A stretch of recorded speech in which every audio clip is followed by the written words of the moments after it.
Now that everything's calmed down a bit, relatively speaking I mean, I thought it might be a good time to share our progress on the weapon. I believe we're on the verge of a breakthrough. Well, don't keep us all in suspense.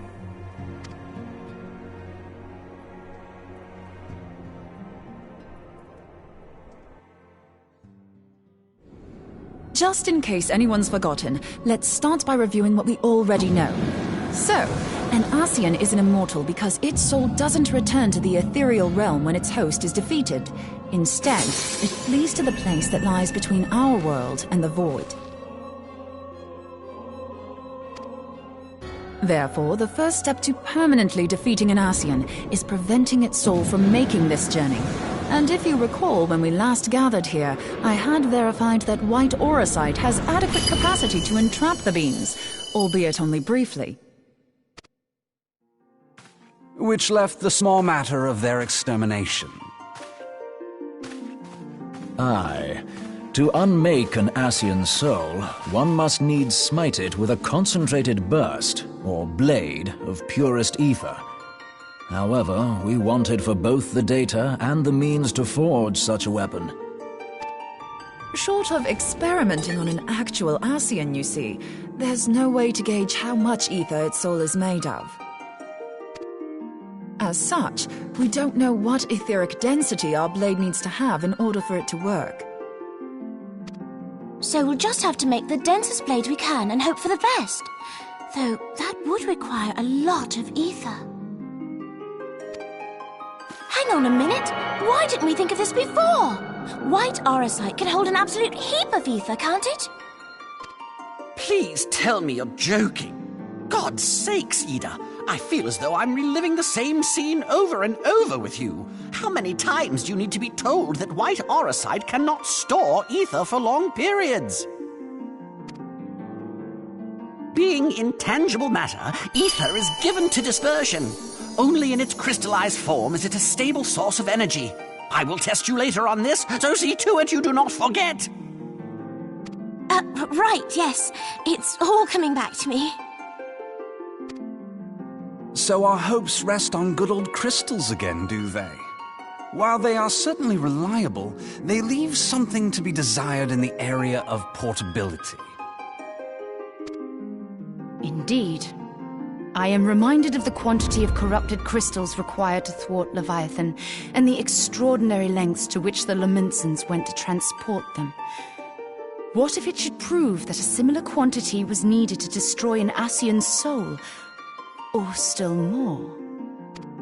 I do not envy the poor sod who has to lug all of that around on the off chance that an Ascian appears.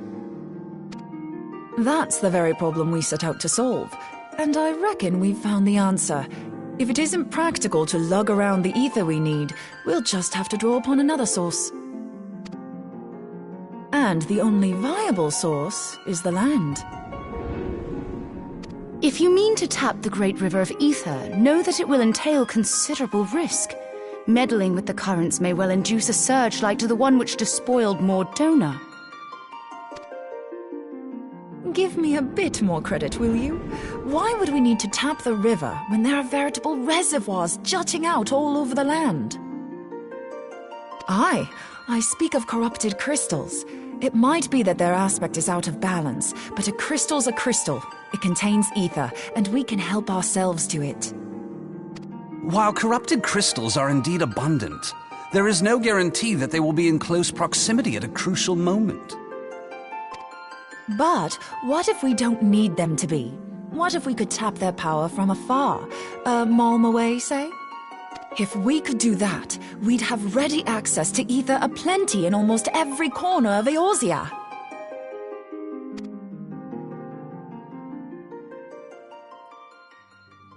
I've yet to put my theories to the proof, but I've got a good feeling about this. If no one has any objections, I'd like to see where this avenue leads.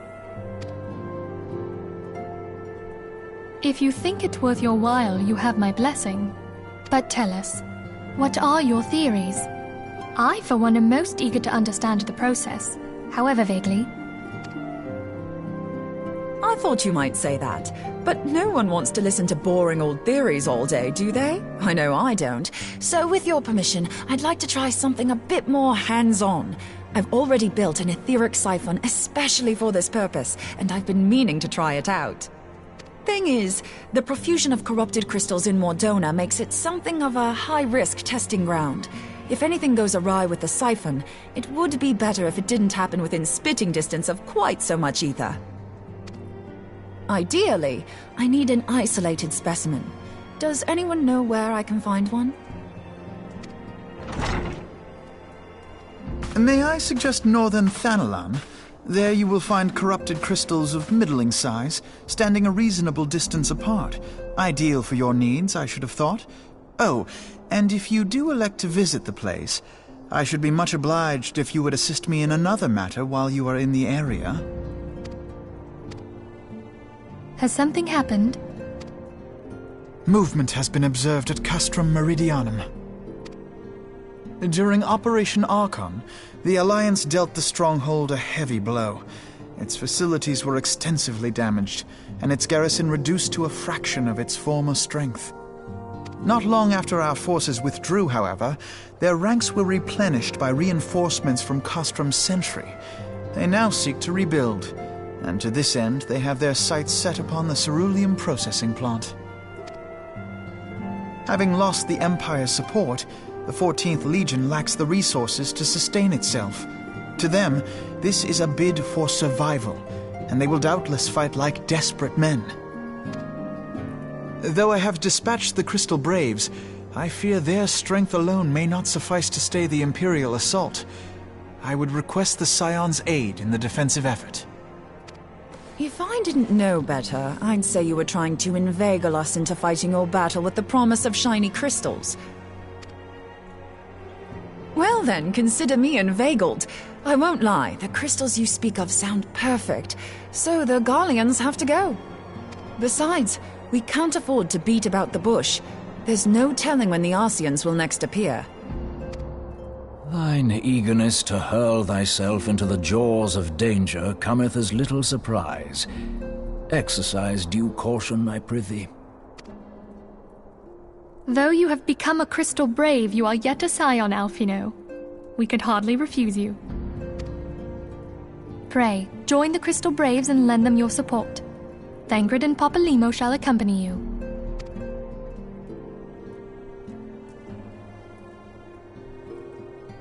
Ida and Yashtola, in the meantime I would have you assist Moonbreeder. Scout out the crystal clusters, that the testing may commence as soon as the Garlean threat has been eliminated. If it please you, I shall continue mine own experiments on white orosite. Thank you, Urianger. Everyone, pray see to your preparations and depart as soon as you are able. Go well, and be safe.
Hold on, I won't be a second.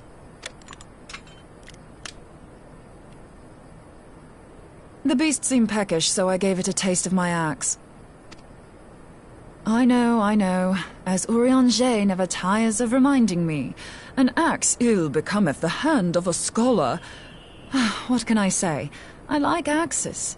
To hear my mother tell it, I came into this world holding one. And it's not as if it stopped me picking up a quill, is it? I often think of the man who introduced me to the joys of learning. He's one of the reasons I decided to come to Eorzea. Him and my excruciatingly stiff childhood friend. Considering how unalike we are, it's a wonder we ever got on.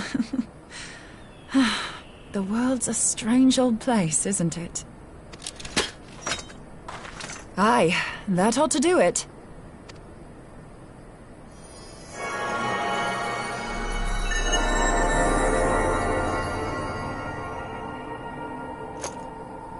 So far, so good. At these concentrations, it shouldn't matter too much if something goes awry. Just enough ether to make it interesting. Did you see that? The way the crystal glowed? The siphon works, I'm happy to say. With a few refinements, it should satisfy our appetite for ether, which just leaves the small matter of forging our blade. I'm not sure how to go about it just yet, but I swear to find a way. I'll put a blade in your hands if it's the last thing I do.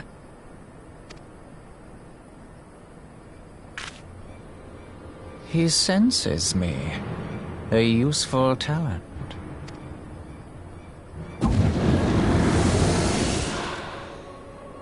Anasian, are they onto us? By your brand, I see you are an Archon of Sharlayan, keeper of knowledge, seeker of truth, meddler. I don't know what the hell's you're saying, but I don't much like your tone. Your instincts serve you well. But come, be not unsettled on my account. That lovely brow was not made for frowns. But I waste my breath. Let me direct my words to one who understands them. We meet at last, warrior of light. I am Nabriales.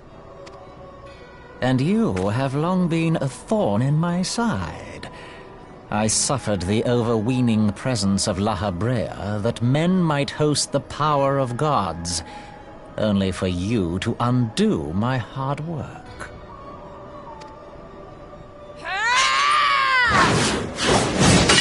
Oh, bugger. Do settle down. You must concede that I acted in self-defense. But what's this? I do not sense the blessing of light. Oh, dear. Could it be that frail Hydaelyn has forgotten her champion? This I did not foresee. Shorn of light as you are no longer a threat. And better yet, the seal is broken. Now is the time to claim the staff. With it in my grasp, I shall rise above them all and take my place at Lord Zodiac's right hand.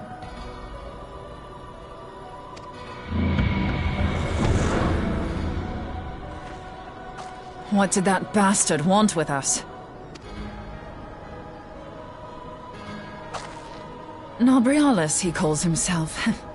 With charm like that, I'll bet he has maidens falling at his feet. Unconscious. But this staff...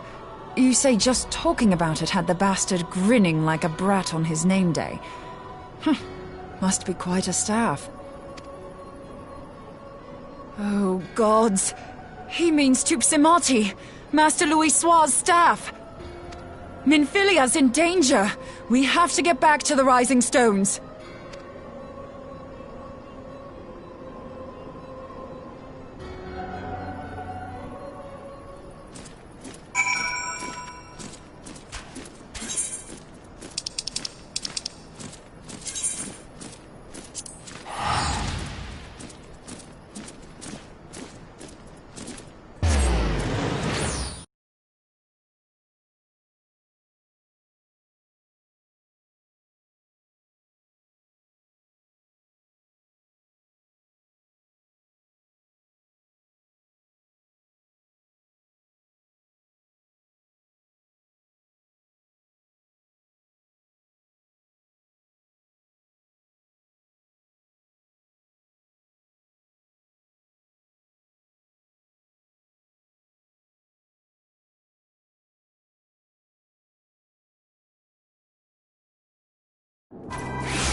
You two!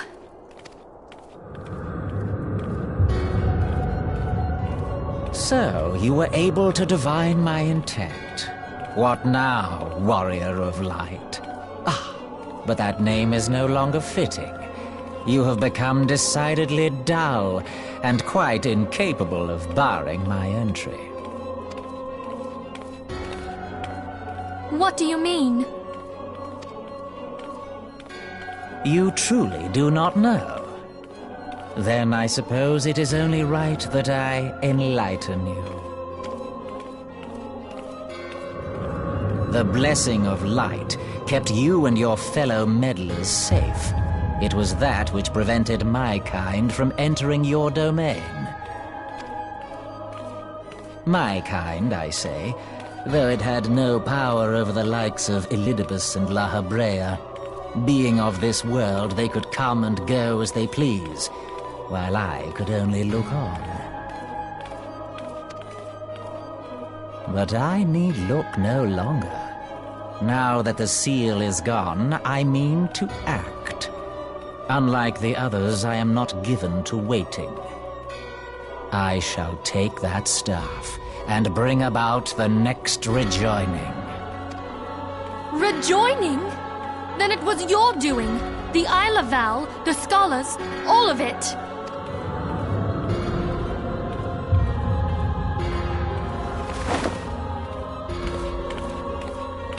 You will not harm her!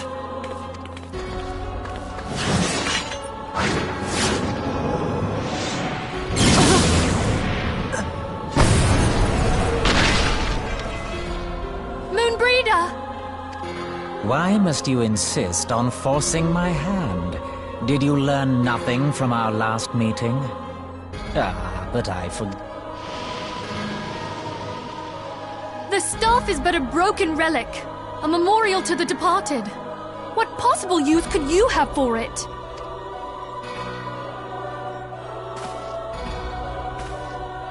What use? You mean to say that all this time you kept the key, never knowing what it was you possessed? The staff Tupsimati, or rather the stone tablet it bears, is host to a great power. Together with the horn, it can be used to draw vast quantities of ether from its bearer's surroundings. How else do you think Louis Soir was able to invoke the power of the 12 without making them an offering of crystals? Summoning requires not only prayer, but a profusion of ether. Even a child knows that. If I did not know before, you may be certain I do now. But above all, I know that we cannot allow this staff to fall into your hands. I will die before I let you take it. Insufferable woman. I would happily end your miserable life here and now. Alas, Elidibus would never let me hear the end of it. Very well. If you will not part with the staff, I will take you too.